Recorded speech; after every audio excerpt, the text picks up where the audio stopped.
بڑے احترام سے سب کہتے ہیں جی پاکستان کے آئین اور قانون کے تحت مذاکرات ہونے چاہیے.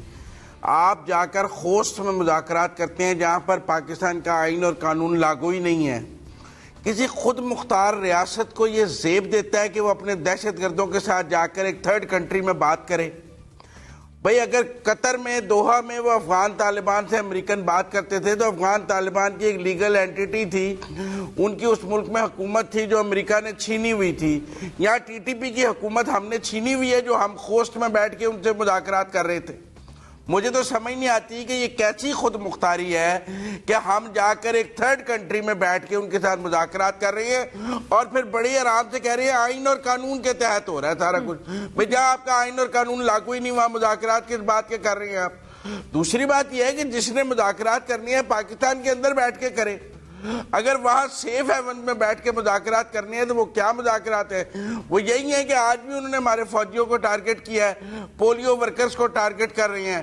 ہم نے 1 مہینہ ان کو کنسولیڈیٹ ہونے کا ٹائم دیا، انہوں نے ری گروپ کیا، ری اسٹرینتھن کیا اور اب وہ 3 دن سے ہم پر حملے کر رہے ہیں. کسی بھی خود مختار ملک کے لیے یہ کوئی باعث عزت بات نہیں ہے کہ وہ کسی تیسرے ملک میں بیٹھے اپنے دہشت گردوں کے ساتھ مذاکرات کر رہا ہو. یہاں تو آپ میں ہمت ہے تو آپ خوست میں سرجیکل سٹرائک کریں اور ان کو تباہ و برباد کر دیں تو ہم مانیں کہ ٹھیک ہے جی آپ نے سرجیکل سٹرائک کیا ہے، آپ میں بڑی ہمت تھی، حکومت میں بڑی ول تھی. اگر ہم نے طالبان سے بھی وہی حاصل کرنا ہے جو اشرف غنی سے حاصل کر رہے تھے تو میرے لیے تو اشرف غنی اور طالبان ایک جیسے ہیں، کیونکہ اس کے دور میں بھی وہ افغانستان ان کا سیف ہیون تھا، آج بھی افغانستان ان کا سیف ہیون ہے. میرے لیے تو اشرف غنی کے دور میں بھی وہاں سے لوگ آ کر میرے فوجیوں کو، میرے پولیو ورکرز کو ٹارگٹ کرتے تھے، گزشتہ 3 دنوں سے بھی کر رہے ہیں. یہ فینس ہم نے کس لیے لگائی ہے اربوں روپے کی؟ یہ باڑ اگر لوگوں نے اسی طرح آنا جانا ہے، یہ باڑ پہ جو حکومت پاکستان کا میرا پیسہ لگا ہے اس کی افادیت بھی تو ہمیں سمجھ آنی چاہیے کہ اگر دہشت گردی ختم نہیں ہو رہی. پھر دوسری بات یہ ہے کہ ان کا ٹویٹر اکاؤنٹ آپ فالو تو کریں، ٹی ٹی پی کا، ان کے ترجمان کا. وہ تو آئی ایس پی آر سے زیادہ اپڈیٹس دے رہا ہے. ان کا ٹویٹر اکاؤنٹ تو نہیں بند ہوتا، یہاں کشمیر پر ایک پوسٹ لگا دیں تو بند ہو جاتا ہے. اسی کے ساتھ ساتھ حکومت کی پولیٹیکل ول کیا ہے مجھے تو سمجھ نہیں آتی. سرنڈر کرنے کی پولیٹیکل ول ہے. آپ یہ کیوں کہتے ہیں کہ جی چھوٹے موٹے جرائم میں جو ملوث ہیں ان کو چھوڑ دیں گے؟ کس آئین اور قانون نے آپ کو یہ اختیار دیا ہے کہ آپ چھوٹے موٹے جرائم کے مجرم کو بھی چھوڑیں؟ یہ کام عدالتوں کا ہے، وہ سزا دیں یا بری کریں. کس حکومت کے پاس یہ اختیار ہے کہ وہ چھوٹے جرم کو، مجرم کو یا بڑے مجرم کو چھوڑ دے؟ کسی حکومت کے پاس یہ اختیار نہیں ہوتا، کسی ادارے کے پاس یہ اختیار نہیں ہوتا. اس سے پہلے بھی جو لوگ بھاگے ہیں ہماری جیل سے یا کہیں سے، وہ ہمارے مجرم ہیں اور اگر ہم ان کو دوبارہ نہیں پکڑ سک رہے تو یہ ہماری کوتاہی ہے. تو جو جنرل صاحب فرما رہے ہیں بالکل درست فرما رہے ہیں کہ ہمیں بالکل کلیئر ہونا چاہیے، لیکن ہماری حکومت کلیئر نہیں ہے، ہم کلیئر نہیں ہیں. جب وزیر اعظم دوسرے دن ہی کہہ رہے ہیں کہ وزیرستان ہو یا بلوچستان ہو ہم بات کے لیے تیار ہیں، ہم بات صرف سیاستدانوں سے نہیں کریں گے باقی سب سے کریں گے، تو یہاں تو بات کرنے کا جذبہ ہے اور ان کو کہا جاتا ہے کہ ہمارے آپ مذاکرات کرائیں اور خوست میں مذاکرات بھی ہوتے رہیں.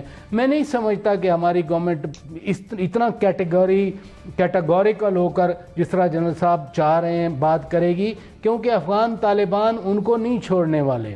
جب اشرف غنی کی گورنمنٹ تھی یا اس سے پہلے کرزئی صاحب کی گورنمنٹ تھی اور یہ ہماری طرف سے بھاگے ہوئے ٹی ٹی پی والے ان علاقوں میں رہتے تھے جہاں افغان گورنمنٹ کی تو رٹ نہیں تھی لیکن طالبان کی رٹ تھی، افغان طالبان کی، تو ان کو ریفیوج ملی ہوئی تھی، ان کی پناہ گاہیں تھیں، یہ وہاں رہتے تھے، ان کی گروپنگ تھی. اب جب کہ آکیوپیشن فورسز چلی گئیں، یہی سب سے بڑا جہاد کا ایک لاجک تھا افغان طالبان کا کہ ہمارے اوپر قبضہ ہے اور وہ درست اپنی طرف سے اپنی آزادی کے لیے جنگ لڑ رہے تھے. اور یہ جو ٹی ٹی پی والے ہیں ان کے پاس بھی یہی پریٹیکسٹ تھا کہ چونکہ پاکستان کی ریاست امریکی اتحادی بن کے مسلمانوں کے خلاف ساتھ دے رہی ہے، اب تو نہ لاجک وہاں افغان طالبان کے پاس رہ گیا، نہ ٹی ٹی پی کے پاس رہ گیا، تو پھر افغان طالبان ان کو کیوں ریفیوج دے کے بیٹھے ہوئے ہیں؟ یہ سب سے بڑا سوال ہے۔ صدیقی صاحب، ہم نے ٹی ٹی پی سے مذاکرات کیا، آپ کے خیال میں کیا یہ ہمارا ذاتی فیصلہ تھا یا پھر کسی کی خواہش جیسے افغان طالبان یا پھر چائنا؟ آپ یہ دیکھیں کہ میں تو جو ان کے ساتھ مذاکرات ہو رہے اور ایک دم سے اعلان کر دیا گیا تھا، ہر بندہ ششدر رہ گیا تھا کہ آپ کس طرح ٹی ٹی پی کے ساتھ مذاکرات کر سکتے ہیں، جنہوں نے سب سے زیادہ پاکستان کو دہشت گردی کی جنگ میں نقصان پہنچایا۔ سب سے بڑا واقعہ اے پی ایس والا تھا، تو ان والدین کو ہم کیا میسج دیتے ہیں؟ تو ایک دم سے ان کے ساتھ مذاکرات کرنے کا اعلان تو ہونا ہی نہیں چاہیے تھا۔ ان کی طرف سے اگر کوئی معافی تلافی آتی یا وہ مذاکرات کرنا چاہتے تو اس پہ اپنا اسٹیٹ اپنا ریئیکشن دے سکتی تھی، لیکن بالکل ایک نیچے لگ کے کہہ دینا کہ ہم ٹی ٹی پی سے مذاکرات کرنے جا رہے ہیں، اس طرح تو پھر ہر گروپ اٹھ کے آ جائے گا، آپ ان کے ساتھ مذاکرات کرنے چلے جائیں۔ یہ کوئی ملک تو ہے نہیں جن کے ساتھ ہماری جنگ چل رہی ہے، یہ تو ایک دہشت گرد گروپ ہے، اور دہشت گرد گروپ کے ساتھ تو تبھی مذاکرات ہو سکتے ہیں جبکہ وہ ہتھیار پھینک دیں اور وہ خود معافی مانگیں گڑ گڑا کہ یا وہ مذاکرات کرنا چاہیں۔ ان کا تو بیان آ گیا تھا جی ہم تو مذاکرات کرنے پہ تیار نہیں ہیں، اور پھر ان کی جو ڈیمانڈز ہیں ہم تو ان کی کوئی بھی ڈیمانڈز پوری نہیں کر سکتے۔